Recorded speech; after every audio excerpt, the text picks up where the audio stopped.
Hello student, welcome to Shri Jagannath Odia online tutorial. तो आम आज पढ़ा चर्या गीतिका संबंध में। चर्या गीतिका आमर यूजीसी नेट रे अच्छी, आमर ओपीएससी रे अच्छी, एसएसबी रे अच्छी, पीजीटी रे अच्छी, सीपीटी एंट्रांस रे मध्य अच्छी। चर्या गीतिका एक गुरुत्वपूर्ण अध्याय अटे। तो आम आज चर्या गीतिका संबंध में किछि आलोचना करिबा। चर्या गीतिका कहले आपण माने कोन बुझंती कहंतु।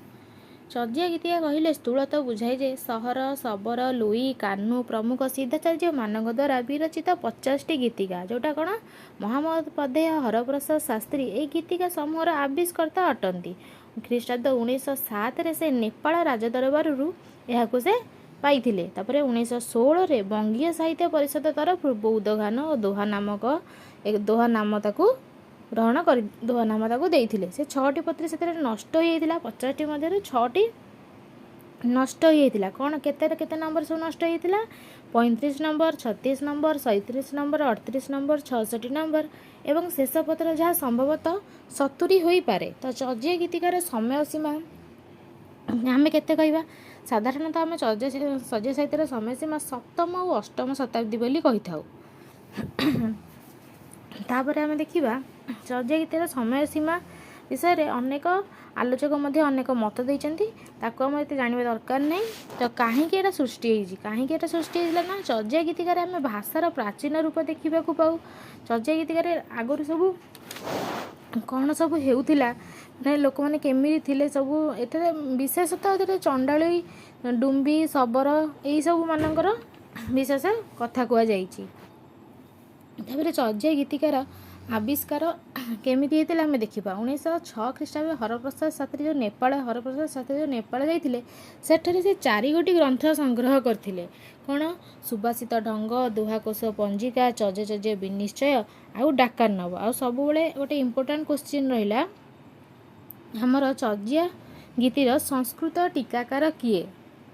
से होचंती मुनिदत्त। टीका ग्रंथर नाम कौन? से टीका ग्रंथर नाम कौन? से टीका ग्रंथर नाम होची निर्मला गिरा टीका। चर्या गीतिकार भाषा संबंध में आम पढ़िया। ताको काहेकि भाषा तो अपभ्रंश भाषा, ताको आम काहेकि संध्या भाषा बोली कहू।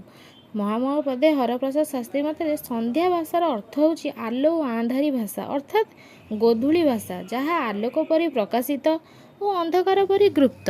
यह संध्या समय भ्रम सृष्टि करिबारु एहाकू एहीपरि हमर कुहा जाइछि। तापर आमे देखिबा 84 जन सिद्धाचार्यଙ୍କ मध्यरे आमे प्रथमे लुईपा को देखिबा। लुईपा कौन? लुईपा जने ओडिशार राजा थिले। तांको मंत्री मानक से बौद्ध धर्म रे दीक्षित कराइथिले। तांको राजा मान ना होची दारिकपा, मंत्री होचन तांकर डेंगीपा। तांको गुरु थिले लुईपांकर सबरीपा।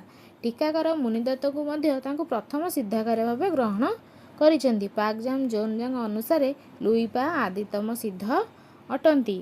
लुईपा केउठारे जन्म ग्रहण करथिले? लुईपा कैवर्त परिवार रे जन्म ग्रहण करथिले, जोटा तांको घर होची आधुनिक मयूरभंज। तांकर अन्य नाम कौन पिले? तांकर अन्य नाम होची हमर सामंत शुभ। लुईपा केमिति सिद्धाचार्य होइतिले? लुईपा बंगलार गंगा नदी कूल मत्स्य भक्षण करी वज्र बराही मंत्र, लुईपांकर मंत्र ना कौन? वज्र बराह मंत्र जप करी से सिद्धत्व लाभ करथिले। तांकर 2 गोटी गीतिका अछि। 2 गोटी गीतिका नंबर कौन कौन पिले मते कमेंट रे कमेंट करो। 2 नंबर गीतिका होची 1 आउ 29। तापर आमे कान्हुपा को देखिबा। कान्हुपा हेउचंदी हमर सर्वाधिक चर्या गीतिकार से स्रष्टा।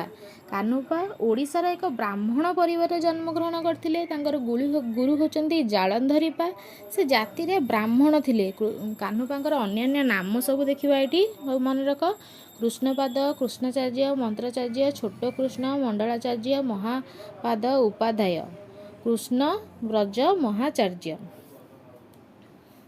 तापरे से आमर केते से कान्हुपा आमर ओडिशा रे जन्म ग्रहण करथिले और जाति रे ब्राह्मण थिले। से केते नंबर सब गीतिका पिले रचना करछन्ती आमे सम्यक भाव देखिथिबा। से गीतिका नंबर 7 रचना करछन्ती, जोटा बाट उगाଳ चर्या। गीतिका नंबर 9 मत मातंग चर्या। गीतिका नंबर 10 डोम्बी चर्या। गीतिका नंबर 11 डोम्बी हेरुक चर्या। तापरे गीतिका नंबर 12 ନୟବଳ ଚର୍ଯ୍ୟା ଗୀତିକା ନମ୍ବର 13, ନୌଯାତ୍ରା ଚର୍ଯ୍ୟା ଗୀତିକା ନମ୍ବର 18, କାମଚଣ୍ଡଳୀ ଚର୍ଯ୍ୟା ଗୀତିକା ନମ୍ବର 19, ଡୋମ୍ବି ବିବାହ ଚର୍ଯ୍ୟା ଗୀତିକା ନମ୍ବର 24, ରାଜହଂସ ଚର୍ଯ୍ୟା ଗୀତିକା ନମ୍ବର 36, ସହଜର ନିଦୟ ଚର୍ଯ୍ୟା ଗୀତିକା ନମ୍ବର 40, ମୁକବଧିର ଉପଦେଶ ଚର୍ଯ୍ୟା ଗୀତିକା ନମ୍ବର 42, ସ୍କନ୍ଧ ବିୟୋଗ ଚର୍ଯ୍ୟା ଗୀତିକା ନମ୍ବର 45, ନିଷ୍ଫଳ ବୃକ୍ଷ ଛେଦ ଚର୍ଯ୍ୟା।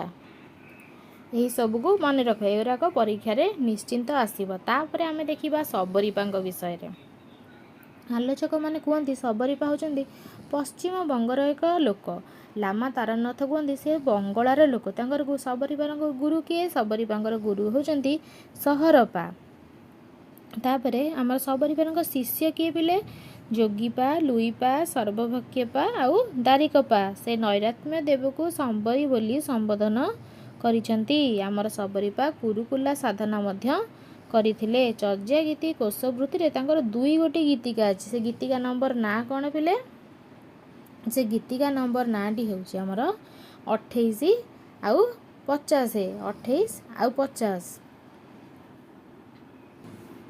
ତା ପରବର୍ତ୍ତୀ ବିଭାଗରେ ଆମେ ସରହପାଙ୍କୁ ଦେଖିବା। ତେଙ୍ଗୁର ତାଲିକାରେ ପ୍ରଥମ ସିଦ୍ଧାଚାର୍ଯ୍ୟ ହେଉଛନ୍ତି ଲୁଇପା। କିନ୍ତୁ ପ୍ରଥମ ସିଦ୍ଧାଚାର୍ଯ୍ୟ ଭାବରେ ଲାମା ତାରନାଥ ସରହପାଙ୍କୁ ଗ୍ରହଣ କରିଥିଲେ। ସରହପାଙ୍କ ଗୁରୁ କିଏ? ସରହପାଙ୍କ ଗୁରୁ ହେଉଛନ୍ତି ଲକ୍ଷ୍ମୀକରା। ସରହପାଙ୍କର ଶିଷ୍ୟ କିଏ? ସରହପାଙ୍କର ଶିଷ୍ୟ ହେଉଛନ୍ତି ଶବରୀପାଦ। ସରହପା ଜାତିରେ କ'ଣ ଥିଲେ? ସରହପା ଜାତିରେ ବ୍ରାହ୍ମଣ ଥିଲେ। ତ ତାଙ୍କର ଅନ୍ୟ ନାମ କ'ଣ? ସରହପାଙ୍କର ରାହୁଳ ଭଦ୍ର, ରାହୁଳ ସୂଚି, ସରହୁବନ୍ତ ବା ପଦ୍ମବଜ୍ର। ସେ ନାଳନ୍ଦାରେ ଶିକ୍ଷାପ୍ରାପ୍ତ କରିଥିଲେ। ସରହପାଙ୍କର 2ଟି ଶିଷ୍ୟ ଅଛନ୍ତି ପିଲାମାନେ। ସରହପାଙ୍କର 2ଟି ଶିଷ୍ୟ ହେଉଛନ୍ତି ନାଗାର୍ଜୁନ ଆଉ ଶବରୀପା। ସେ କେମିତି ସିଦ୍ଧ ହେଇଥିଲେ? ସରହପା ଶ୍ରୀ ପର୍ବତକୁ ନିଜର ସାଧନା ପୀଠ ଭାବରେ ବାଛି ନେଇଥିଲେ। ପରବର୍ତ୍ତୀ ସମୟରେ ନାଗାର୍ଜୁନ କୁଣ୍ଡା ନାମରେ ଏହି ପର୍ବତଟି ପରିଚିତ ହୋଇଥିଲା। ଆମର ସରହପା କେତୋଟି ଆମର ଚର୍ଯ୍ୟା ସାହିତ୍ୟ ଲେଖିଛନ୍ତି? ଗୀତିକା ନମ୍ବର 22 ଅନିତ୍ୟ ଧର୍ମ ଚର୍ଯ୍ୟା, ଗୀତିକା ନମ୍ବର 32 ନମ୍ବର ମନଶିକ୍ଷା ଚର୍ଯ୍ୟା, ଗୀତିକା ନମ୍ବର 38 ନୌକା ଚର୍ଯ୍ୟା, ଗୀତିକା ନମ୍ବର 39 ଅବନୀତ ଚିତ୍ତ ଚର୍ଯ୍ୟା। ଏଇଠି ସରହପାଙ୍କ ବିଷୟରେ ସଇଲା ପିଲେ। ଆହୁରି ଆମର ସିଦ୍ଧାଚାର୍ଯ୍ୟ ଅଛନ୍ତି। ତାଙ୍କର ହେଉଛି ବିରୁପାଦ, କୁକୁରିପାଦ, ଭୁସୁକୁପା, ଅନେକ ଆହୁରି ଅଛନ୍ତି। ତାକୁ ଆମେ ପଛରେ ପଢ଼ିବା। ଏତିକ ଇମ୍ପୋର୍ଟାଣ୍ଟ, ଆପଣ ଏହାକୁ ମନେ ରଖନ୍ତୁ। ଯଦି ଭିଡ଼ିଓଟି ଭଲ ଲାଗେ ତ ନିହାତି ଲାଇକ୍, ସେୟାର ଓ ସବସ୍କ୍ରାଇବ୍ କରିବେ। ଯଦି ଶ୍ରୀ ଜଗନ୍ନାଥ ଓଡ଼ିଆ ଅନଲାଇନ୍ ଟ୍ୟୁଟୋରିଆଲରେ ଜଏନ୍ ହେବାକୁ ଚାହୁଁଛନ୍ତି ତ ଶେଷରେ ଆମର କାର୍ଡ଼ ଦିଆଯାଇଥିବ, ସେ ନମ୍ବରରେ ଆମକୁ କଣ୍ଟାକ୍ଟ କରିପାରନ୍ତି। ନହେଲେ ହ୍ୱାଟ୍ସଆପ୍ ନମ୍ବର ଦିଆଯାଇଥିବ, ଆମକୁ ଆପଣ ହ୍ୱାଟ୍ସଆପ୍ କରିପାରନ୍ତି। ଆମେ ଅନଲାଇନ୍ ମାଧ୍ୟମରେ ଏଠାରେ କୋଚିଂ ପ୍ରୋଭାଇଡ଼ କରୁଛୁ। Thank you.